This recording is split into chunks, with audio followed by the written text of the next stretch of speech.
गौर से सुने, जब तक शौहर जिंदा रहता है ना तो इतना जलील कर देती हैं उसे कि बेचारा मरने पे मजबूर हो जाता है। और बीवी पूरी जिंदगी फूटे मुंह से ये नहीं कहती मेरी गलती हो गई हो तो माफ कर दो। जैसी मर गया अब नोच लेगी, माफ कर दो माफ कर दो। अब कपड़ों को लिपटने से क्या फायदा, अब कपड़ों को निपटने से क्या फायदा।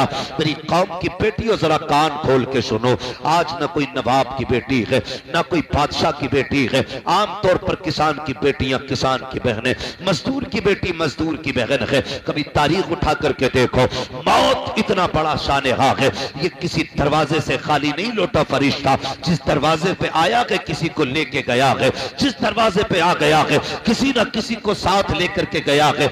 आज होता यह है मरने के बाद शौहर से माफी मांगी जाती है, काश उसकी जिंदगी में माफी मांग ली होती, जीते जी माफी मांगी होती। आओ जीने का तरीका क्या है पूछो नबी की बेटी सैयदा तैयबा ताहिरा आबिदा जाहिदा हजरत फातिमा ज़हरा से। जब विसाल का वक्त आया है आपने सुबह उठने के बाद पूरे घर के अंदर सफाई की। हजरत अली अंदर आए, क्या देखते हैं पूरे घर में हजरत फातिमा सफाई कर रही है, देख के मुस्कुरा देते हैं, लगता है खातून जन्नत की तबीयत दुरुस्त हो गई है। हजरत फातिमा ज़हरा ने कहा था ए अली मैंने सारे कपड़े धुल दिए हैं, आपके सर पे जो अमामा है ये बाकी रह गया है ये भी दे दीजिएगा। हजरत अली ने वो भी उतार दिया। उसके बाद शहजादों को गुस्ल दिया, देने के बाद जब सुरमा लगाया, बालों में तेल डाला, रोना शुरू कर दिया बेटों को देख करके। हजरत मौलाए कायनात ने कहा था फातिमा खैर तो है, आज से पहले भी बेटे नहलाए हैं लेकिन कभी आंसू नहीं बहाए, आज से पहले भी बेटों को दूल्हा बनाया है लेकिन कभी आंख में आंसू नहीं आए। खातून जन्नत बता तो सही आज रोने की वजह क्या है। खातून जन्नत कहती है ए अली आज तहज्जुद पढ़ने के बाद मैं फजर के इंतजार में मुसल्ले पे बैठी थी, मेरी आंख लगी ख्वाब में मेरे मुस्तफा तशरीफ लाए थे। आने के बाद कहा था ए मेरी फातिमा तूने 6 महीने मेरी जुदाई में गुजारे हैं, फातिमा वक्त आ गया है अब तू मुझसे मुलाकात करने वाली है। काली बाबा आए थे और कह के गए थे ए फातिमा तुझे सहरी अली के दस्तरखान पे खाना है और इफ्तार मोहम्मद के दस्तरखान पे करना है। कहा अली बाबा आए थे मुझे दुनिया से जाना है, मेरा वक्त आ गया है। हजरत अली की आंख में आंसू आ गए। मां ने बेटों को तैयार किया, कहा जाओ नाना के मजार पे सलाम करके आओ। जब शहजादे निकल जाते हैं, अब सुन मेरी बेटी कौम की शहजादी हो, अब सीने पे हाथ रख के मेरी बात सुनना। खातून जन्नत कौन है जिनके बारे में मेरे नबी ने कहा था मेरी बेटी वो है जिसको रब ने जन्नती औरतों का सरदार बनाया है। ये वो खातून जन्नत है जिनके बारे में नबी ने कहा था फातिमा मेरे जिगर का टुकड़ा है। ये वो खातून जन्नत है अल्लाह अकबर जिनके लिए जन्नत से जिब्रील जोड़े लेके आते रहे हैं। ये वो खातून जन्नत है जिनके दस्तरखान पर जन्नत का खाना मिलता रहा है। अल्लाह अकबर। हजरत सैयदा फातिमा ने कहा था अली आज कुछ मांगना चाहती हूँ। वो फातिमा जिसने पूरी जिंदगी शोहर से कुछ नहीं मांगा आज कहती है कुछ मांगना चाहती हूँ। अली भी खुशी से मचल जाते हैं, फातिमा मांगो तो सही, कभी कुछ मांगा ही नहीं। एक दिन सेब मांग, एक दिन अनार मांगा था, वो भी किसी साइल पे चला गया था। मांगो ना आमीना, मांगो ना फातिमा क्या मांगना चाहती हो। तो सुने मेरी बेटियों, हजरत फातिमा ने हजरत अली का हाथ पकड़ा, सहन से अंदर आई, बिस्तर पर बैठी अपनी झोली फैलाई, कहा अली एक हाथ से जरा तुम इस मेरे दामन को पकड़ो, दूसरे हाथ अपने हाथ में खातून जन्नत का लिया। हजरत अली का हाथ खातून जन्नत ने अपने हाथ में लिया, कहा अली आज जो मांगोगी दिया जाएगा, मांग फातिमा क्या चाहिए। खातून जन्नत ने कहा था सुने जरा गौर से, कहा था अली मुझसे कोई गलती हो गई हो तो माफ कर दिया जाए। इतना सुनना था चीख निकल गई हैदर कर्रार की, शेरे खुदा फूट फूट के रोने लग गए। फातिमा क्या बात कह रही हो। कहा अली पूरी जिंदगी इतनी आपके साथ गुजारी है, आज तक आपने इतने कामों का हुक्म दिया मुझे याद तो नहीं, लेकिन हो सकता है कभी आपने मुझको खाने का हुक्म दिया हो, मैंने देर कर दी हो, कपड़े धोने का ऑर्डर दिया हो, मुझसे ताखीर हो गई हो, किसी काम का हुक्म दिया हो, मुझे देर हो गई हो। ए अली जाने अनजाने में कोई तकलीफ पहुंची हो तो माफ कर दिया जाए। हजरत अली की आंख में आंसू, कहने लगे शहजादी सरवरे कौनैन हो। ए फातिमा तुम नबियों के सरदार की बेटी हो। ए फातिमा तुम्हें तो शहजादी की तरह रखना चाहिए था। पूरी जिंदगी मेरे घर के अंदर फाके के साथ गुजारी, आज तक शिकवा नहीं किया। फातिमा माफी तो मुझे मांगनी चाहिए। कहा नहीं अली ऐसा ना बोलिए, मैं बीवी हूं, आप मेरे सरताज हो। मुझे डर लग रहा है कहीं कयामत का दिन मुस्तफा के आगे रुसवा ना होना पड़ जाए। ए अली मेरी खता माफ कर दी जाए। अल्लाह अकबर। वो नबियों की सैयदुल अंबिया की बेटी होकर के हजरत अली से जीते जी माफी मांग रही है। आज 24 घंटे शोहर की नाफरमानी करने वाली एक बार शोहर से नहीं कहती है कि कोई गलती हो गई हो तो माफ कर दिया जाए। जब मर जाता है तब कपड़े नोचना शुरू करती है। ए मेरी बहन अब कपड़े नोचने से कोई फायदा नहीं है। अब हिसाब किताब का दफ्तर, अब अमल का दफ्तर बंद किया जा चुका है। अब ये कयामत में खोला जाएगा। माफी मांगनी थी तो कभी शाम को बैठा के माफी मांगती, कभी सुबह को उठा के माफी मांगती, कभी पानी दे के माफी मांगती, कभी खाना खिला के माफी मांगती। खुदा की कसम मेरे नबी ने फरमाया जो औरत इस हाल में दुनिया से जाए उसका शोहर उससे राजी है, अल्लाह उसके लिए कब्र में जन्नत के दरवाजे खोल दिया करता है।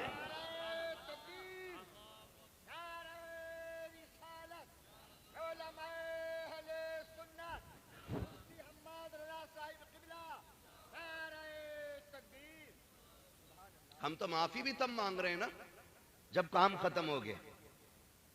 भाई जीते जी माफी मांगो। किसी का दिल दुख गया है ना, अपनी जिंदगी में रफा दफा कर लो। बड़ा मसला है, बड़ा मसला है। अगर समझ में आ जाए ना हुकूक क्या चीज है। याद है ना तारीख, मेरे नबी ने जब आखिरी खुतबा इरशाद फरमाया था जुमे के दिन में, और आका करीम ने फरमाया था ना, एक दिन फरमाया था बिलाल सारे लोगों को खबर कर दो कि मैंने बुलाया है।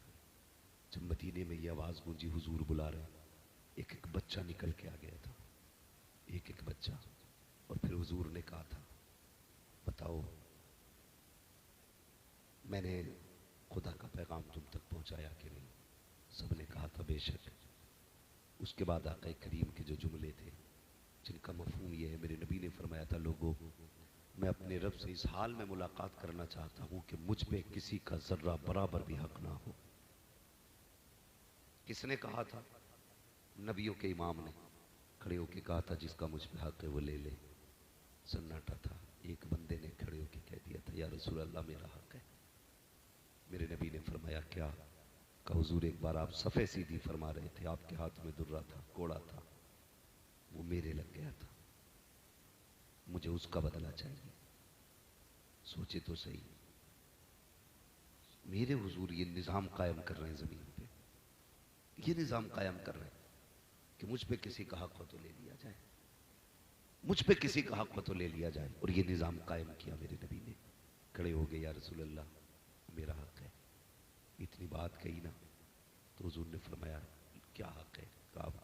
आपका कोड़ा मेरी कमर पे लगा था। तो नबी ने फरमाया अपना बदला ले लो। कहने लगे वही कोड़ा चाहिए जो उस दिन लगा था। इंसाफ देखिए, इंसाफ देखिए।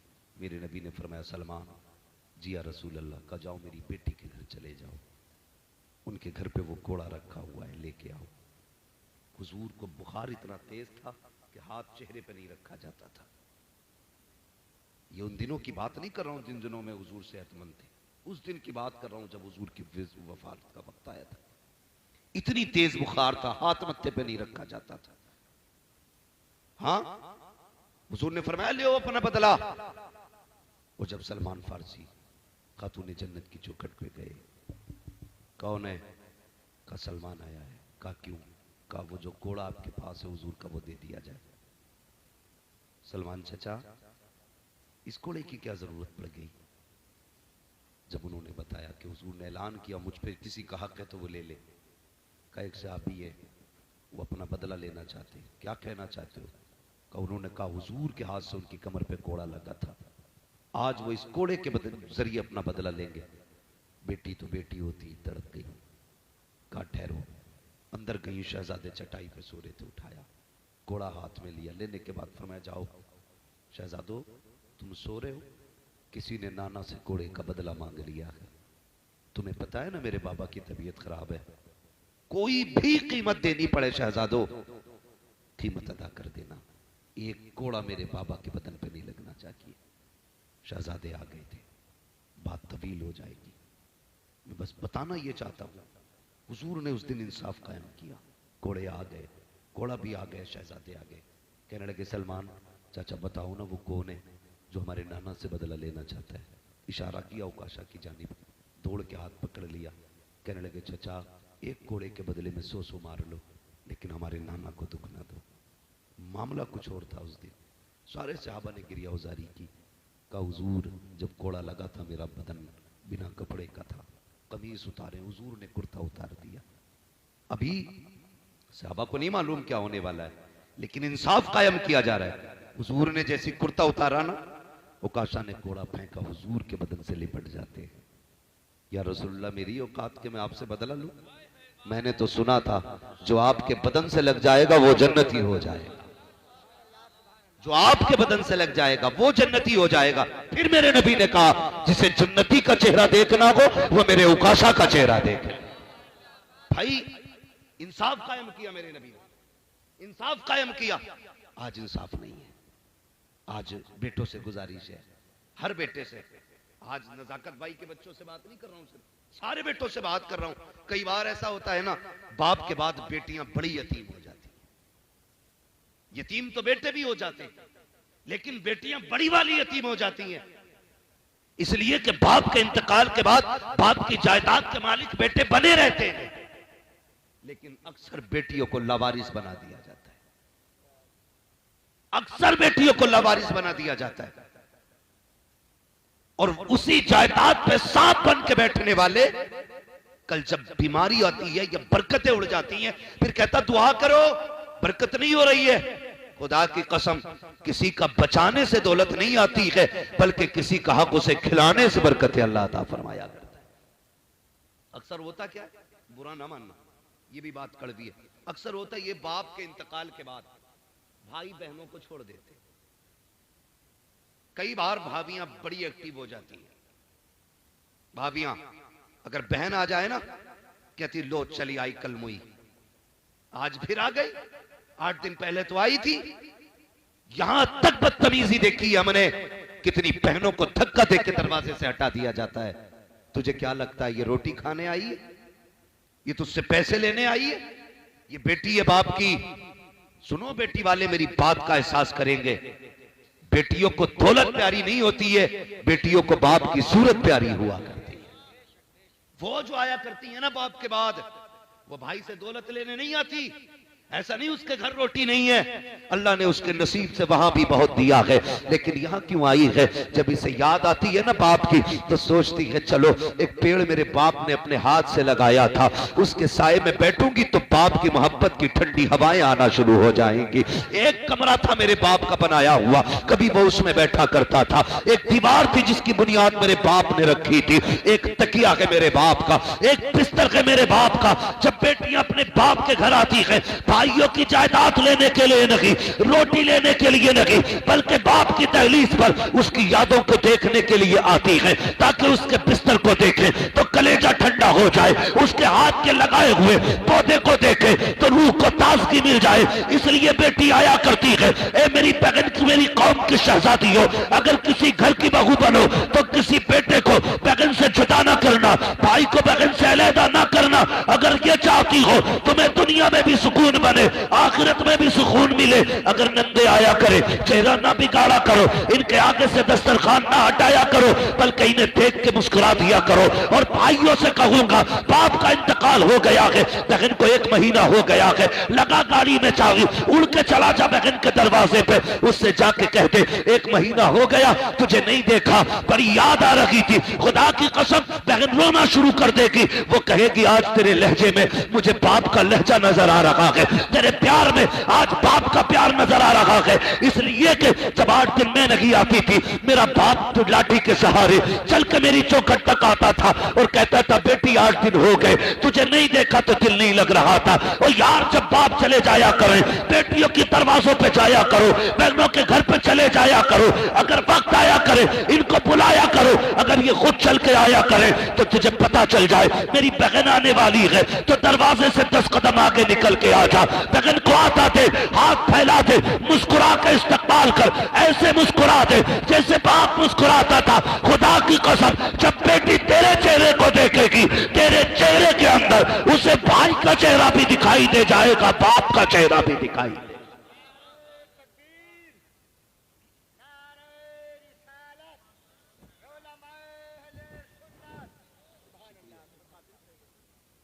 भाई अल्लाह आपको सलामत रखे, बाप के बाद कभी बहनों को लावारिस मत होने देना। और सुनो, वजीफा मैं बता के जा रहा हूं, जब घर में बरकत ना हो, बहन हो बेटी हो, बैठा कभी आगे और बैठा के हाथ उठा कि मालिक इस बेटी के सदक़े में रिज्क के दरवाजे खोल दे। तेरे हाथ उठेंगे, मेरा ईमान कहता है अगर तूने सच्चे दिल से बेटी की खैरात मांग ली, हाथ नीचे आने से पहले अल्लाह अर्शों से तेरे रिज्क का इंतजाम फरमा दे। लेकिन ये हमारी नाकामी है, किस्मत। क्या कहें हम अपने आप को, हम बाप के इंतकाल के बाद ऐसे हो जाते हैं जैसे अब हमारा किसी से कोई रिश्ता ही नहीं है, ताल्लुक नहीं है। हम बेटी वाले लोग हैं, जिन जिन के घर में बेटी है, खुदा की कसम जानते, अल्लाह ने बेटे भी दिए बेटियां भी दी हैं, लेकिन जितना प्यार बेटी करती है उतने बेटा नहीं किया करते। हाँ, हमारा रात दिन का सफर करके घर आना है, बेटा दौड़ के नहीं आता, बेटी पहले दौड़ के दरवाजे के बाहर आ जाती है। क्यों? अल्लाह ने बेटी के अंदर प्यार रखा है। भाई बनिए, जल्लाद न बनिए, कसाई न बनिए। और ये जो रिवाज चल रहा है ना जहेज का, मैं तो कहता हूं अगर हमसे बहन बेटियों को उनका जो शरीयत ने हक रखा है ना मालियत में, वो देना शुरू कर दें तो जहेज की लानत का जनाजा ही निकल जाएगा। मुरव्वजा जहेज जो आजकल चल रहा है, कोई नहीं मांगेगा यार तुमसे गाड़ी, तुम अपनी बेटियों को हक दो, दूसरों की बेटियां तुम्हारे घर में अपना हक लाएंगी, फिर अल्लाह बरकत अता फरमाएगा। लेकिन हमारे तो हालात ऐसे, अगर भांजा बीमार हो जाए फोन बंद कर लेते हैं, कहीं बहन फोन करके पैसे ना मांग ले। बहनों ही बीमार हो जाए तो हम तो कह देते हैं बेटे से कह दे हम घर पे नहीं है। क्यों? ऐसे जिंदगी गुजरेगी? ये इस्लामी दर्स है? नहीं, दरवाजे पे बहन आके खड़ी हो जाए ना तो फिर दरवाजे खोल दिया करो, कभी फिर मालिक ना बना करो। 2 मिनट के लिए कह दिया कर बहन कल भी तू मालिक थी, आज भी तू मालिक। क्या चला जाएगा? इतनी गैरत बहन को भी आती है, तेरी बीवी का जेवर उतार के नहीं ले जाएगी, तेरी कुटियां खाली नहीं कर लेगी, तेरा बैंक अकाउंट खाली नहीं कर देगी। तुझे 2 जुमले कहने, कल भी तू मालिक थी, आज भी तू मालिक है। खुदा की कसम इधर बगल मुस्कुराएगी, गुंबद खजरा में मदीने वाला मुस्तफा मुस्कुराने लगा। हमें तो उसकी रहमत ही लूटना नहीं आया, हमने तो सितम किया, बहनों पर सताया। रिश्ते निभाने की आदत डालो।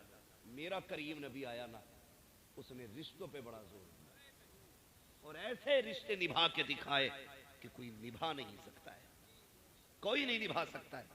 आज बहन मजबूरी लेके आ जाए तो भाई चेहरा बिगाड़ के कहता आ जाइए, कल कह देती तो मैं 1 लाख भी दे देता। वे कौए, तुझे देना होता तो आज भी दे सकता था। ये जो कहते हैं ना एक दिन पहले मांग लेते, महामक्कार होते। भाई हमारी मांगने से 1 दिन पहले कुर्सी हो गई तेरे घर में, मत दो, साफ कह दो नहीं देना, झूठ क्यों बोल रहा है? बहन मांग ले भैया तबीयत खराब है, दवा का पैसा नहीं है, अरे पगली तूने अब फोन करा, अभी ले गया भूरा पैसा, हाँ अभी लेके चला गया भूरा, थोड़ी देर पहले फोन कर देती तो मैं क्या करूं, चल पगली चल ठीक है तू देख फिर मैं देखता हूं, ये कह के बात खत्म कर दे। ये रिश्ते होते। चल मदीने वाले की चौखट पे, हुजूर हैं, मैं अभी सगे रिश्ते की बात नहीं करता, एक दूर के रिश्ते की बात करता हूं। हुजूर एक दिन सहाबा की महफिल में बैठे, थके तो नहीं अभी, जरा कह दें या रसूल अल्लाह, अल्लाह सलामत रखे। नौजवानों, मैं अक्सर नौजवानों से गुफ्तगू इसलिए करता हूं कि ये मुफ्ती साहब नौजवान हमारे दीन का मुस्तकबिल, दीन का मुस्तकबिल है। इंशाअल्लाह दीन की जिम्मेदारी आने वाले दौर में इन्हीं के कंधों पे आनी है। जितने दीन के सुतून मजबूत होंगे उतना दीन हमारा मजबूत होता चला जाएगा। इसलिए मैं नौजवानों से ज्यादा गुफ्तगू करता हूं। और ऐसा नहीं है, अल्लाह सलामत रखे, कोई नौजवान कहीं से चल के आया, कोई कहीं से चल के आया, हाथ भी ठंडे, मुसाफा भी हुआ, मैंने पूछा भी, किसी ने कहा भी आ रहे हैं, किसी ने कहा दूर से आ रहे हैं। ये बताओ, लोग कहते हैं कि जवान दीन से दूर हो रहा है, ये हुजूर का इश्क नहीं है? जितने चेहरे नजर आ रहे हैं उनमें ज्यादातर नौजवानों के चेहरे नजर आ रहे हैं। कल भी नौजवान हुजूर से कसरत से प्यार करते थे और आज भी कसरत से प्यार करते, और ऐसा नहीं तब्दीली आई है, चेंजिंग हुई है। जो लोग कहते हैं जलसों से फर्क नहीं पड़ा ना, वो गलत कहते हैं। हमसे हजारों नौजवानों के फोन आके उन्होंने कहा जब से गुफ्तगू सुनी है मैंने किसी बेवा से निकाह किया, कोई कहता मैंने बिना जहेज के निकाह किया है, कोई कहता मैंने बिना डिमांड के निकाह कर लिया, कोई कहता मैंने फला के अपनी बेटी के साथ 4 गरीब बेटियों की शादियां कराई है। तो दिल ठंडा होता है, फर्क पड़ा है, ऐसा नहीं है। जो नौजवान रातों दिन गाने सुनते थे आज अल्लाह और उसके रसूल की नातें सुन रहे हैं। ये तब्दीली कैसे हो गई? तुम उनकी महफिल में बैठने लग गए, मदीने वाले की नजर तुम पे होने लग गई है। और जिस पे हुजूर की नजर हो जाए उसकी दुनिया भी बदल जाती है, आखिरत भी बदल जाती है। हाँ, वरना मेरी क्या औकात, मुफ्ती साहब क्या, जुबैर भाई का, किसकी क्या औकात जो किसी को बदल दे। दौर तो इतना सख्त है, बेटा बाप की सुनने तैयार नहीं, हमारी कौन सुनेगा? ये जो बैठे हुए हो ना, हमारी वजह से नहीं, मदीने वाले ने बैठा रखा है। अल्लाह का शुक्र अदा करना, इस बात पे भी अल्लाह का शुक्र अदा करना। हुजूर की महफिल सजी है, सहाबा फरमाते हुजूर बैठे थे, अचानक उठे और दौड़ लगा दी हुजूर ने, बगैर कहे चले गए। सहाबा फरमाते हमें तो डर रहता था, दुश्मन का दौर था, लोग मुखालफत में रहते थे। बोले हमने जब हुजूर बगैर कह गए हमने भी पीछे पीछे दौड़ा लगा दी। कहा हुजूर हमारी नजरों से गायब हो गए, हम कैसे तलाश करते? सहाबा फिर बताओ कैसे ढूंढा? कहने लगे फिर हमने अपनी सांसें तेज कर ली, जिधर जिधर से खुशबू आती जाती थी हम रास्ते उधर के इख्तियार करते जाते थे। और आला हज़रत फरमाते हैं उनकी महक ने दिल के गुंचे खिला दिए गए, जिस राह चल दिए हैं कूचे कूचे बसा दिए। कहा जिधर से खुशबू आती थी उधर चले जाते थे। कहने लगे खुशबू लेके आ गई हमें गरीब के दरवाजे पे। तवज्जो है, एक गरीब के दरवाजे पे महबूब खड़े हैं, हम भी जाके खड़े हो गए। हुजूर फरमाते हैं दरवाजा खटखटाया, हुजूर ने सहाबा कहते हैं अंदर से एक बच्ची की आवाज आई, कौन? हुजूर ने फरमाया तेरा भाई। उसने कहा मेरा कोई भाई नहीं। हुजूर ने फरमाया तेरा बाप। उसने कहा मेरा कोई बाप नहीं। हुजूर ने फरमाया तेरा करीबी। उसने कहा मेरा कोई करीबी नहीं। फिर हुजूर ने फरमाया दरवाजा तो खोल। जब बच्ची ने दरवाजा खोला हुजूर अंदर गए, बच्ची रो रही थी। मेरे महबूब फरमाते हैं बता क्या तूने अपने भाई का नाम लेके आवाज नहीं दी थी? वो एक कमरे के अंदर और हुजूर सहाबा की महफिल में, कई गलियां मुड़ के हुजूर गए। सहाबा कहते हैं अचानक हुजूर उठे थे, फोन टेलीफोन का दौर नहीं था। हुजूर फरमाते बता तूने नहीं कहा था काश मेरा बाप आ जाता? कहा तो था। फरमाया तेरी उसी सदा का जवाब बन के आया हूं। कहा तूने ये नहीं कहा था काश मेरा भाई आ जाता? कहा ये भी कहा था। कहा फिर सुन तेरी उसी सदा का जवाब बन के आया हूं। कहा तूने ये नहीं कहा था कि काश कोई मेरा हमदर्द होता? कहा तो था। फरमाया तेरा हमदर्द बन के आया हूं। रो दी बच्ची। उसने कहा मेरा बाप तो है लेकिन वो नहीं आया। हुजूर फरमाते हैं बता बेटी बात क्या? उसने कहा मैं बहुत छोटी थी, मेरा बाप मुझे बाजार में बेच के गया था और आज उसने कहा 7 साल हो गए इस घर की नौकरी करते करते।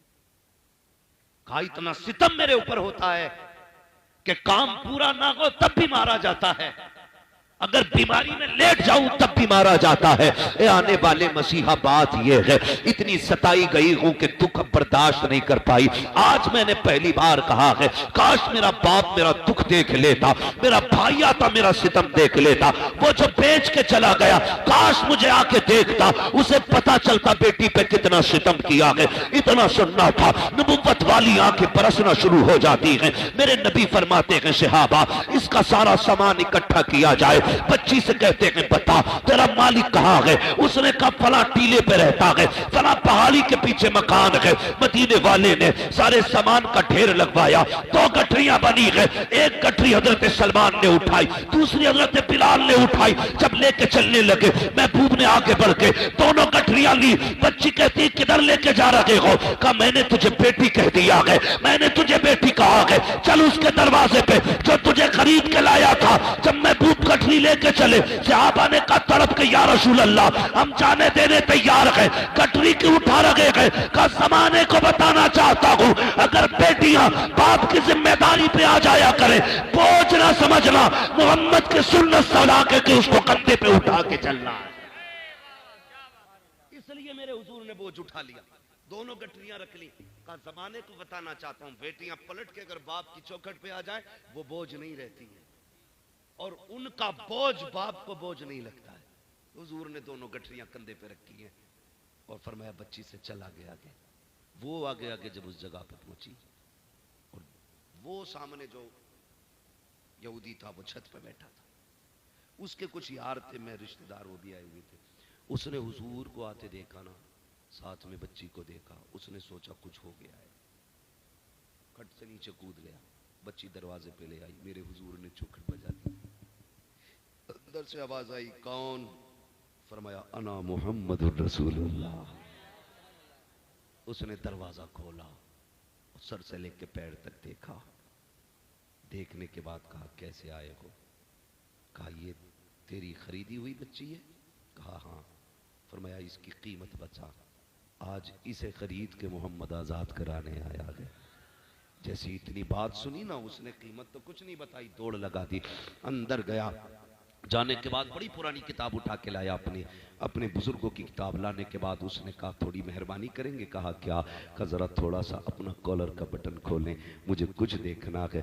महबूब ने थोड़ा सा बटन खोला, उसने किताब के वर्क पलटे, वर्क पे वर्क पलटता रहा।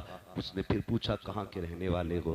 कहा मक्के के। कहा बाप का नाम क्या है? कहा अब्दुल्ला। खानदान का नाम क्या है? कहा कुरैश। उसने जब इतना सुना दौड़ के गया, अपने रिश्तेदारों के हाथ पकड़े बाहर लाया। कहा किताब तुम पढ़ो, वजाहत मैं कर रहा हूं। पूरे रिश्तेदार खड़े हैं। कहा हमारी किताब बता रही है जो आखिरी पैगंबर होगा खानदान कुरैश से होगा, अब्दुल्ला का लख्ते जिक्र होगा, आमिना का राज दुलारा होगा। कहा हमारी किताब बता रही है इंसानियत का ऐसा सबक देगा कि वो एक बच्ची को आजाद कराने के लिए उसका बोझ अपने कंधे पे लेके आएगा। कहा देखो तो सही, एक एक लाइन से एक एक आदत भी लाओ। आंखें भी वैसी हैं जो किताब ने कहा है, चेहरा भी वैसा है जो किताब कह रही है। ये देखो कंधे पे गठरी भी है, ये देखो बच्ची भी है। मेरे नबी फरमाते हैं ताखीर न कर, कीमत बचा। उसने रो के कहा था कहा सिर्फ बच्ची आजाद कराने आए हो? कहा हाँ। उसने कहा या रसूल अल्लाह, अब से बेटी को आजाद ना कराइए, हाथ बढ़ाइए, हमें भी कुफ्र से आजादी अता फरमा दीजिए। हाँ, ये